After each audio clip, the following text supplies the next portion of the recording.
जब हजरत नूह अलैहिस्सलाम अल्लाह के हुक्म से कश्ती बना रहे थे, हर रोज एक बूढ़ी मोमना औरत अपनी एक छोटी सी गठरी उठाकर उनके पास आती। वो कहती, ए अल्लाह के नबी, कश्ती कब रवाना होगी? नूह अलैहिस्सलाम मुस्कुराकर फरमाते, अभी देर है, वक्त आने दो। वो औरत वहीं बैठी रहती, पूरा दिन इंतजार करती और फिर शाम होते ही वापस चली जाती। ये सिलसिला कई दिनों तक चलता रहा। एक दिन हजरत नूह अलैहिस्सलाम ने उस बूढ़ी औरत से कहा, ए बूढ़ी अम्मा, जब जाने का वक्त आएगा तुझे बता दिया जाएगा। वो औरत सर झुकाकर चल दी, लेकिन दिल में ये यकीन लेकर बैठ गई कि जब कश्ती चलेगी नबी मुझे जरूर बुलाएंगे। वक्त गुजरता गया, फिर अल्लाह का अजाब आ गया। जमीन पर बारिश का तूफान आया, पानी हर तरफ फैल गया और नूह अलैहिस्सलाम की कश्ती रवाना हो गई। लेकिन नूह अलैहिस्सलाम उस औरत को बुलाना भूल गए। एक नबी से भूल? जी हाँ, ज़ाहिरी तौर पर ऐसा ही हुआ। तूफान थम गया, समुंदर की लहरें रुक गईं। कुछ वक्त बाद हजरत नूह अलैहिस्सलाम के दिल में आया कि चलकर उस शहर को देखा जाए जहाँ से सब कुछ शुरू हुआ था। वो अपनी कश्ती से उतरे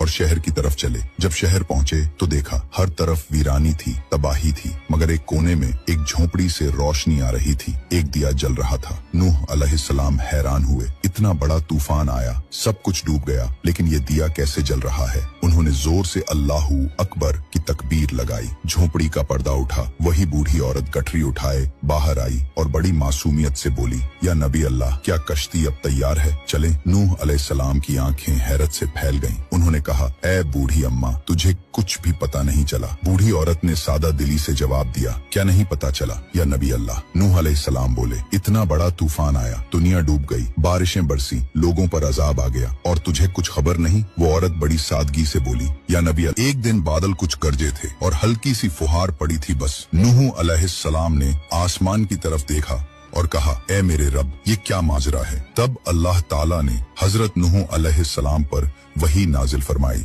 ए मेरे प्यारे नबी, इस औरत के दिल में तुम्हारी मोहब्बत थी और तुमने उससे वादा किया था कि जब कश्ती रवाना होगी तुम उससे ले चलोगे। तुम अपने वादे को भूल गए, लेकिन मैं रब्बुल आलमीन तुम्हारे वादे का भी जिम्मेदार हूँ। मैंने अपने अजाब को उस तक पहुंचने ही नहीं दिया। उसे एहसास तक नहीं हुआ कि कैसा अजाब आया और चला भी गया। इमाम सज्जाद अलैहिस्सलाम ने जब ये वाकया बयान किया तो अपने पास बैठे मोमिनों से फरमाया, ए मोमिनों, इस हदीस को क़यामत तक के मोमिनों तक पहुंचाना तुम पर वाजिब है। उन्हें बता दो, जो हमसे मोहब्बत करेगा क़यामत का अजाब जरूर आएगा, लेकिन जिस तरह उस मोमिन औरत को पता नहीं चला, हमारे मोमिनों को भी एहसास नहीं होगा कि कब क़यामत आई।